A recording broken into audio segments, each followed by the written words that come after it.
పేరున నమస్కారం. ఈరోజు జహీరాబాద్లో కాంగ్రెస్ పార్టీ గుండాగిరి చేసిన, పోలీసులను వాడిన, డబ్బులు పంచిన, అద్భుతంగా 52 మంది సర్పంచ్లను గెలిచిన మీ అందరికీ శుభాకాంక్షలు. అండ్లదండ్ల మళ్ళీ పెద్ద పెద్దయన్ని మనమే గెలిచినాం. మండల కేంద్రం న్యాల్కల్ మనమే గెలిచినాం, జరా సంఘం మనమే గెలిచినాం, హద్నూరా, రేజింతల్, సత్వార్, ధనశ్రీ, షేకాపూర్, ఇలా పెద్ద పెద్ద గ్రామాలన్నీ కూడా గెలవడం అనేటువంటిది చాలా శుభసూచకం. కారు గుర్తు లేకపోతేనే గిన్ని గెలిచినాం. రేపు కారు గుర్తు ఎలక్షన్ పెట్టి ఎన్ని గెలుస్తాం? కారును చూస్తే కేసీఆర్ యాదికి వస్తాడు. అందుకే కారు గుర్తు ఎలక్షన్ జెడ్పీటీసీ పెట్టమంటే రేవంత్ రెడ్డి వెనక ముందు అవుతుండు. ఎంపీటీసీ జెడ్పీటీసీ పెట్టలేడు, భయం పట్టుకున్నది. ఆడ కారు కనబడితే జనం గుద్దుడు గుత్తాడేమో అని భయం పట్టుకున్నది. పెద్ద పెద్ద మాటలు మాట్లాడిండు. ఇక బీఆర్ఎస్ లేదు, బీఆర్ఎస్ని ఇక మొలకెత్తనీయా, బీఆర్ఎస్ అయిపోయింది అన్నాడు. బిడ్డ నువ్వు మొలకెత్తనీయా అంటే 4000 సర్పంచులు మొలకెత్తిరు. ఒక్కరు కాదు, ఇద్దరు కాదు, 4000 గెలిచినాం. అంటే బీఆర్ఎస్ తెలంగాణ ప్రజల గుండెల్లో నుంచి పుట్టినటువంటి పార్టీ, తెలంగాణ ప్రజల హృదయాల్లో నుంచి ఆవిర్భవించిన పార్టీ మన బీఆర్ఎస్ పార్టీ. ఎవడో ఆప్తే ఆగే పార్టీ కాదు. నువ్వు అర్రాజ్ పాట మాట్లాడి దొంగ మాటలు చెప్పి గవర్నమెంట్లకు వచ్చినావు. 4000 రూపాయలు పెన్షన్ అన్నాడు, వచ్చింది అవ్వతాతలకు? ఆసరా పెన్షన్ 4000 రాలే. మహిళలకు 2500 అన్నాడు, వచ్చిందా? తులం బంగారం రాలేదు, కానీ పోయినాయి కొన్ని. ఏం పోయినాయి? కేసీఆర్ కిట్టు పోయింది, బతుకమ్మ చీర పోయింది, గొర్రెల పంపిణీ పథకం బంద్ అయిపోయింది, దళిత బంధు పోయింది, బీసీ బంధు పోయింది, మైనార్టీ బంధు పోయింది, చేపల పంపిణీ పోయింది, ఉన్న పథకాలు బంద్ అయిపోయినాయి. మొన్న కేసీఆర్ గారు పెట్టిన మైనార్టీ గురుకులం మన జైరాబాద్లో, కేసీఆర్ గారు అల్గోల్లో కట్టించిన మైనార్టీ గురుకులంలో 19 మంది డాక్టర్లు అయింది. एक ही साल में अपने माइनॉरिटी गुरुकुला स्कूल से यही साल में 19 बच्चों को एमबीबीएस सीट मिला. केसीआर साहब क्या करा बोले तो एक ऑटो ड्राइवर वाले का बेटी को डॉक्टर सीट मिला. तरकारी बेचने वाला बंडी पे जहीराबाद में तरकारी बेचने वाला का बेटी आज डॉक्टर बन रहा. एक किसान का बेटी आज डॉक्टर बन रहा.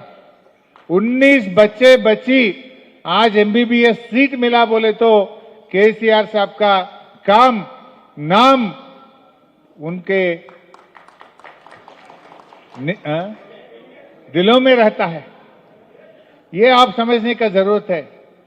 అట్లా ఎస్సీ గురుకులాలు ఎందరైనరు, బీసీ గురుకులాలు ఎందరైనరు, మైనార్టీ గురుకులాల్లో ఎందరైనరు.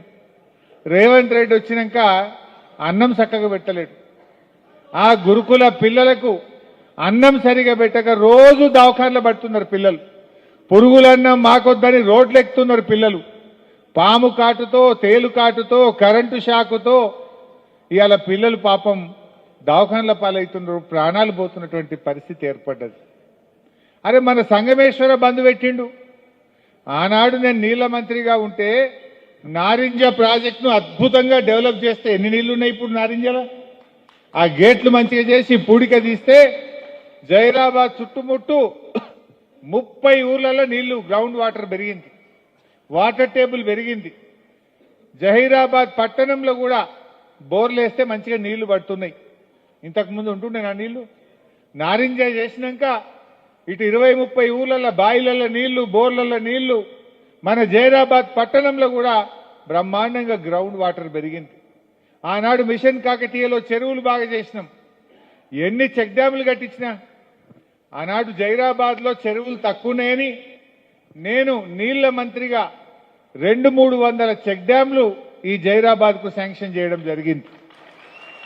ఇలా చెక్ డ్యాములు కట్టడం వల్ల ఊర్లో పొన్న బాయిలల్లో బోర్లలో నీటి ఊట పెరిగింది, అన్ని చెక్ డ్యాములు కట్టినాం ఆ రోజు.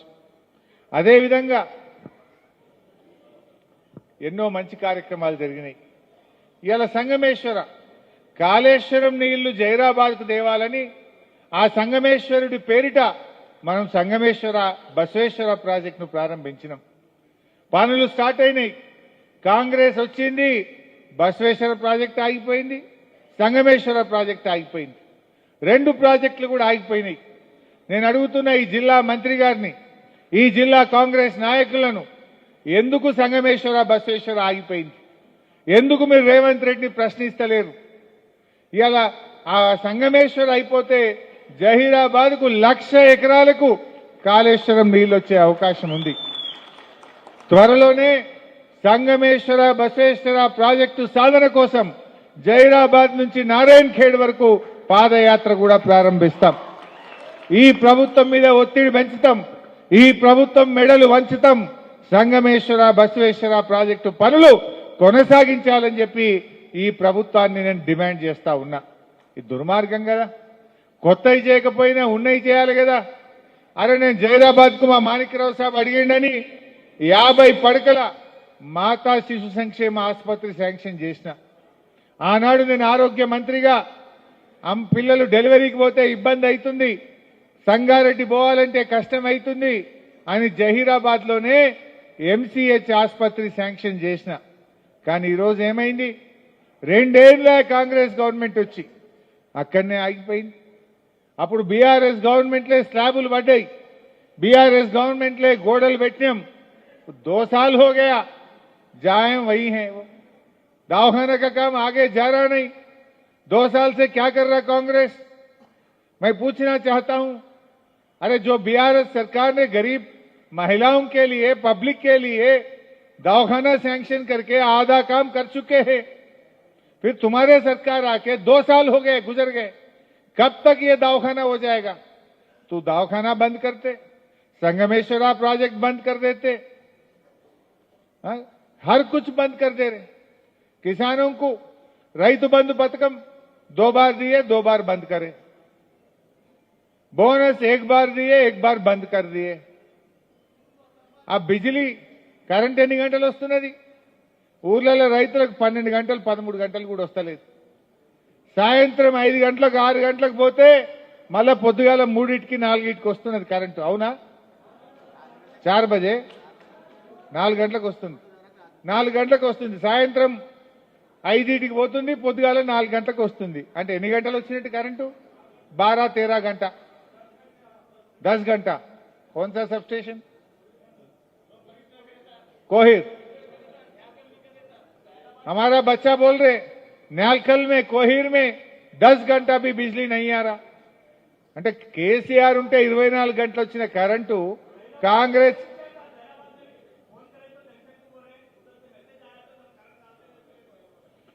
केसीआर है तो बिजली जाता नहीं था, फोन करने का जरूरत ही नहीं था.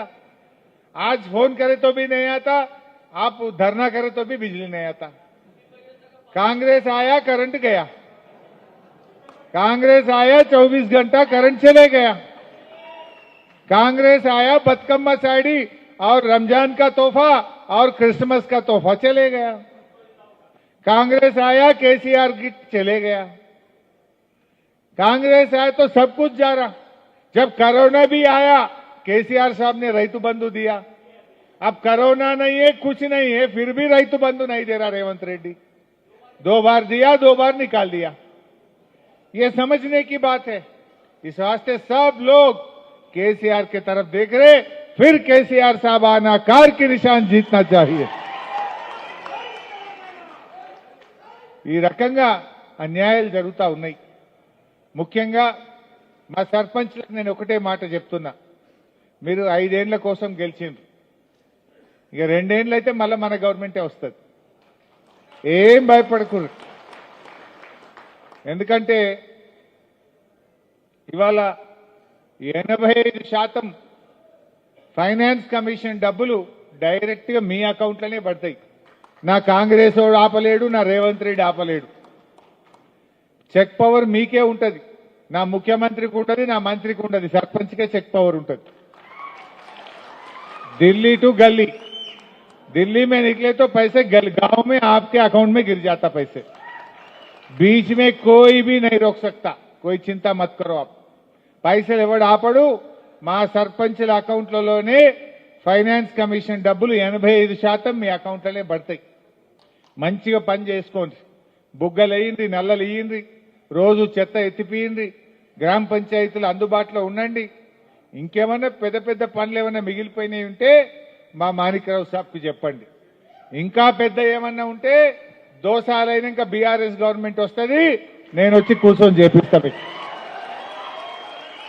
आप तो 5 साल के लिए जीत गए, 2 साल के बाद अपना सरकार आता, कुछ काम बच गए तो मैं देख लेता हूं, मैं करके दिखाता हूं आपको। अदे विधंगा वहां म्युनिसिपालिटी, हमारा जहीराबाद म्युनिसिपालिटी के लिए 50 करोड़ सैंक्शन करे थे हम। जब माणिकराव साहब, तंजीम साहब, हमारे रवि किरण, हमारे पूरे काउंसिलर सब मेरे को पूछे तो स्पेशल फंड केसीआर साहब ने 50 करोड़ जहीराबाद म्युनिसिपालिटी को दिया। कांग्रेस आया, 50 करोड़ वापस ले लिए। कैसा लेता तू? क्या मुंह है तुम्हारे को कल म्युनिसिपल इलेक्शन में वोट पूछने का? क्या बोल के आप वोट पूछते? मैं पूछना चाहता हूं, हम हज हाउस भी मंजूर करे थे, शादी खाना भी मंजूर करे थे, वो काम भी आधा में रुक दिया। हज हाउस आधा में रुक गया, शादी खाना भी रुक गया। वो ब्रिज, रेलवे ब्रिज सालों भर से पेंडिंग था, 10 कोटी से रेलवे ब्रिज जहीराबाद में बीआरएस सरकार ने करके दिया है। ఇంకా గమ్మత్ ఏంటంటే రైల్వే బ్రిడ్జి కట్టింది బీఆర్ఎస్, బసవేశ్వర స్టాచ్యూ కట్టింది బీఆర్ఎస్, రేవంత్ రిబ్బన్ కత్తిరించిపోతాడు వచ్చి। అరే మొన్న వచ్చిండు రేవంత్ రెడ్డి, 1 రూపాయి ఇచ్చినాడు జైరాబాద్ కు? 1 రూపాయి ఇచ్చిండా? जब भी केसीआर साहब आए जहीराबाद में पैसे देके गया नहीं। మా మాణిక్రావు అడుగుతుండే, కేసీఆర్ వరాలు గుల్పిస్తుండే। యాదుకుందా మీకు? ఒక్కొక్క ఊరికి 25 లక్షలు ఇచ్చిండు, మండలానికి 1 కోటి రూపాయలు ఇచ్చిండు, జహీరాబాద్ కు 50 కోట్లు ఇచ్చిండు కేసీఆర్। రేవంత్ రెడ్డి వచ్చిండు, 1 రూపాయి ఇచ్చినాడే? ఇయ్యలే కానీ వచ్చినే తీసుకపోయిండు। ఏది జహీరాబాద్ పట్టణానికి కేసీఆర్ ఇచ్చిన 50 కోట్లు లావట్క పీకిండు వాపస్।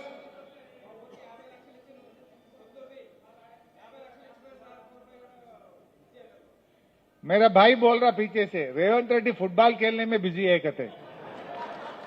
बेटा तू फुटबॉल खेलते ही रहो, 2 साल के बाद पूरे तेलंगाना के अवाम आपको फुटबॉल खेलेंगे, हम सब मिलके आपको फुटबॉल खेलेंगे बेटा, छोड़ते नहीं। तुम्हारा क्यों जीता है? फुटबॉल खेलने के लिए। वो परसों यहां आके खेल के गया सदाशिवपेट में, वॉक्सन यूनिवर्सिटी में आके फुटबॉल खेल के जा रहा। वो खुद फुटबॉल खेलने के लिए सरकार की पैसा 5 करोड़ से खुद की स्टेडियम बना लिया। किसका पैसा बोल के आप स्टेडियम बनाते? बच्चों को खाना खिलाओ बोले तो पैसे नहीं है बोलता, दवाखाना में दवा दो बोले तो पैसे नहीं है बोलता, अरे रोड खराब हो गए रोड डालो बोलते तो पैसा नहीं है बोलता। 100 करोड़ से फुटबॉल खेल रहा। 100 కోట్లు పెట్టి ఫుట్బాల్ ఆడతాడు, 100 కోట్లు పెట్టి అందాల పోటీలు పెడతాడు। నీ అందాల పోటీలు ఎవరికి కావాలి? నువ్వు ఫుట్బాల్ ఆడు ఎవరికి కావాలి? అరే మా పిల్లలకింత కడుపు నిండా అన్నం పెట్టు, మా ఊరు రోడ్డు వర్షాలకు ఖరాబ్ అయింది, ఆ రోడ్డు మంచిగా చేయి, మా జహీరాబాద్ లో హజ్ హౌస్ కంప్లీట్ చేయి, మా జహీరాబాద్ లో షాదీఖానా పూర్తి చేయి, మా జహీరాబాద్ కి ఇచ్చిన 50 కోట్లు మా పనులు పూర్తి చేయి। ఈ పనులు చేస్తలేదు। రేపు జహీరాబాద్ లో మున్సిపల్ ఎన్నికలు వస్తాయి, మీరందరూ తయారు కావాలి ఇప్పటి నుంచి। जहीराबाद में मैं भी आके यहीं बैठता हूं, मैं आपके साथ काम करता हूं, जो वादा मैं आपके लिए करा తప్పకుండా నేను ఇక్కడ ఉండి మా జహీరాబాద్ కౌన్సిలర్ల గెలుపు కోసం దగ్గరుండి నేను పనిచేస్తా।